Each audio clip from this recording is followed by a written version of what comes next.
এখন আমরা জাহাঙ্গীর তরিকতের নিয়ম অনুযায়ী সিলসিলা আলিয়া কাদরিয়া জাহাঙ্গীরিয়া এই সিলসিলার যত মানুষ পৃথিবীতে আছে, শুধু বাংলাদেশ নয়, পৃথিবীর প্রত্যেকটা অঞ্চলেই জাহাঙ্গীরিয়া তরিকতের মানুষ আছে। সুবহানাল্লাহ বলেন না? আরও জোরে বলেন না সুবহানাল্লাহ? তো আমরা হানাফি মাযহাবের নিয়ম অনুসারে আমরা আমাদের সমস্ত ইসলামের তারিখগুলো আমরা নিয়ে থাকি, ওই তারিখগুলো গ্রহণ করে থাকি। এই জন্য যে আমরা রোজা বা রোজা সহ ইসলামিক যত তারিখ, এটা হানাফি মাযহাব। হানাফি মাযহাবে কেন?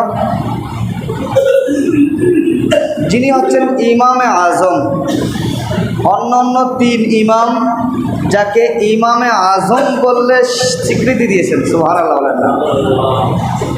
তো সেই ইমামে আজম আবু হানিফা রহমতুল্লাহ আলাই যেই মতটা দিয়েছেন, আমরা উপমহাদেশে হানাফি মাযহাব অনুসারে আমাদের সমস্ত ইসলামিক কার্যকলাপ অর্থাৎ ইসলামী দিনগুলো নির্ধারণ করতে হবে।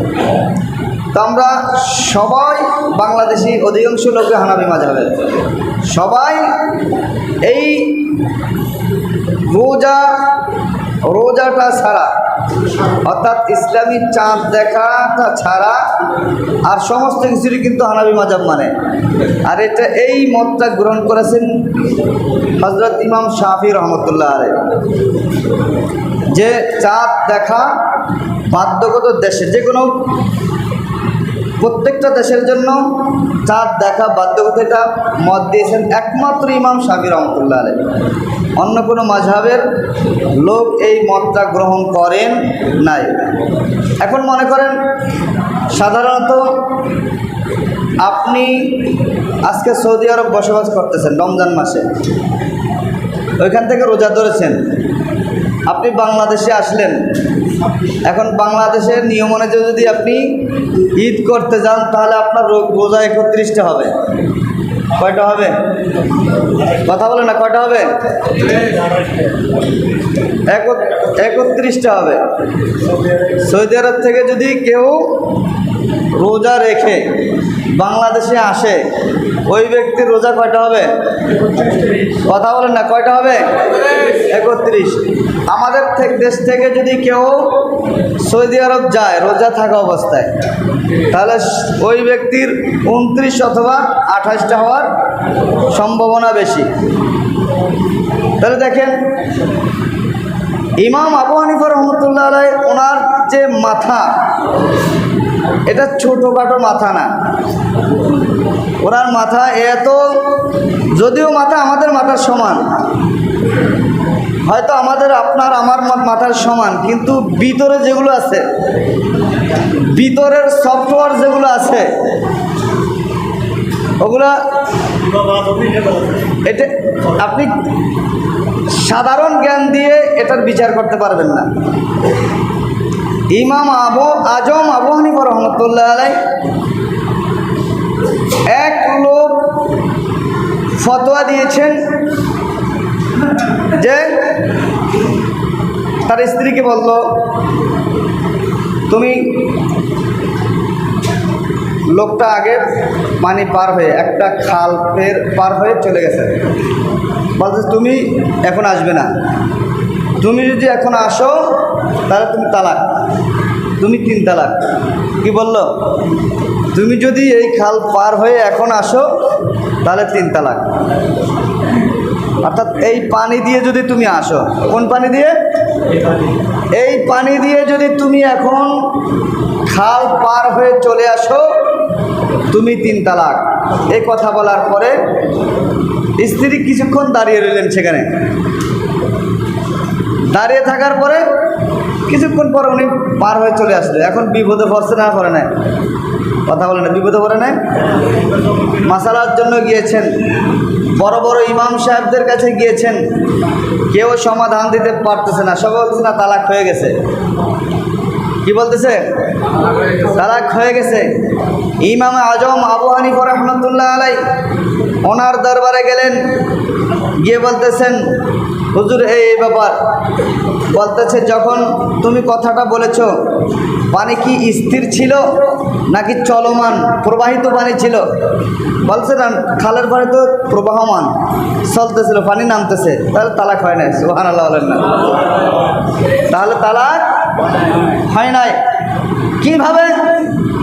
ইমাম আজম আবু হানিফা রাহমাতুল্লাহ আলাইহি তিনি বলতেছেন, তুমি যখন বলেছ এই পানি দিয়ে আসলে তুমি তালাক, যখন এই পানি বলেছ ওই পানি আর ওইখানে ছিল না, পানি চলে যাচ্ছে। সুবহানাল্লাহ। পানি চলমান থাকার কারণে তুমি যেই পানিকে ইন্ডিকেট করে কথা বলেছ ওই পানিগুলো তো তখন ছিল না, এই পানিগুলো তো চলে গেছে, আবার নতুন পানি আসতেছে। সুবহানাল্লাহ বলেন না? দেখেন কি মাথা। আরেকটা মাসালা বলি। এক ব্যক্তি স্ত্রীকে বলতেছে, এক গ্লাস পানি নিয়ে আসো। এখন পানি আনতে দেরি করেছে, রাগ করে বলতেছে, দেরি হয়েছে কেন? তোমার পানি খাবো না। যদি রেখে দাও তাও তালাক, তুমি খেয়ে ফেললো তাও তালাক। বিপদ আছে না নাই? পানিগুলো যদি রেখে দাও তাও তালাক, যদি তুমি নিজেও খাও তাও তালাক, আমি খাইলেও তালাক। এখন বিপদ বাড়ছে না? কথা বলে না, বিপদ বাড়ছে না? এখন কি করবে? ইমাম আবু হানিফা রাহমাতুল্লাহ আলাইহির কাছে গিয়েছেন, বলতেছে, ঠিক আছে, কোনো সমস্যা নাই, একটা গামছা নিয়ে আসো। কি নিয়ে আসো? গামছা নিয়ে আসো। গামছাটা গ্লাসের মধ্যে ঢুকিয়ে দাও। গামছাটা গ্লাসে ঢুকানোর পরে সমস্ত পানি গামছায় নিয়ে নিচে যাও, গামছাটা শুকিয়ে দাও। সুবহানাল্লাহ বলেন না? পানি স্ত্রীরও খাওয়া হয় নাই, রেখে দেওয়া হয় নাই, সেও পান করে নাই, পানিটা চলে গেছে। দেখেন মাথাটা কি। তো আপনি ইমাম আবু হানিফা রাহমাতুল্লাহ আলাইহির ব্যাপারে প্রশ্ন করতে গেলে আপনার যোগ্যতার দিকে তাকান। যারা ইমাম আবু হানিফা রাহমাতুল্লাহ আলাইহিকে গালমন্দ করে, কথা বলে, এদের যোগ্যতাটা একটু যাচাই বাছাই করে দেখেন, তার জোতার সমান হবেন কি? জোতার সমান? আল্লাহর হাবিব সাল্লাল্লাহু আলাইহি সাল্লাম বলেছেন,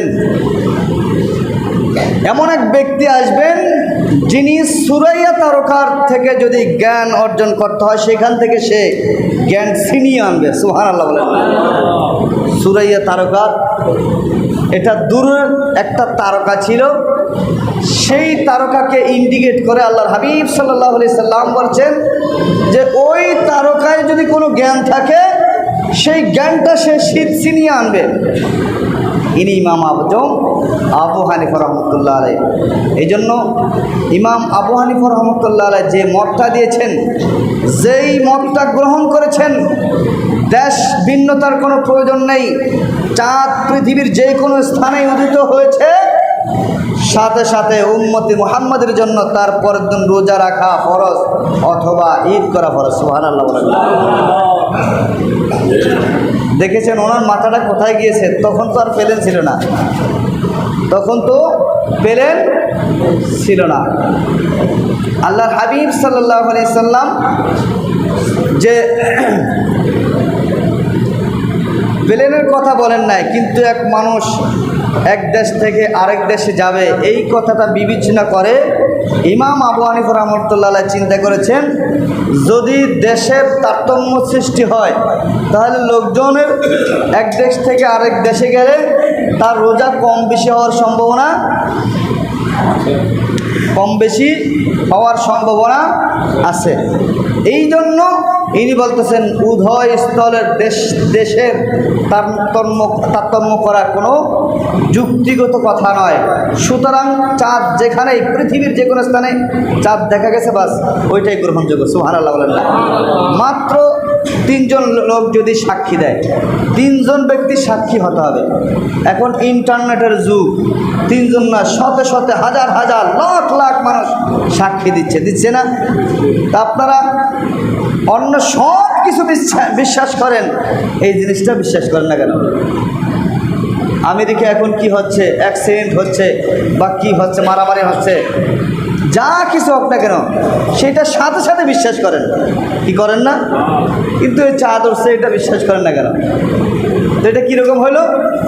কত বিশ্বাস করি বাকি দেই না, কি বিশ্বাস করি বাকি বেচবো না, তো এরকম হইল না কথা? সব কিছু বিশ্বাস করি কিন্তু বাকি কেন দেয়? সুতরাং আমাদের জাহাঙ্গীরিয়া তরিকতের যত পীর ভাইরা আছে সারা বাংলাদেশে, বাংলাদেশ সহ সারা পৃথিবীতে যারা আছে আজকে সবাই ঈদ করতেছেন। সুতরাং আমরা তরিকায়ে জাহাঙ্গীরিয়া আলিয়ার সুবাদে সঠিক সময়ে সঠিক দিনে আমরা একটা ঈদ পালন করতে পারতেছি, এই জন্য মহান রবের দরবারে আমরা সকল বলি আলহামদুলিল্লাহ, আরও জোরে বলি আলহামদুলিল্লাহ। আল্লাহ পাক রব্বুল আলামিন আমাদেরকে কবুল করুক, সকল বলা আমিন, আর জোরে বলেন না আমিন।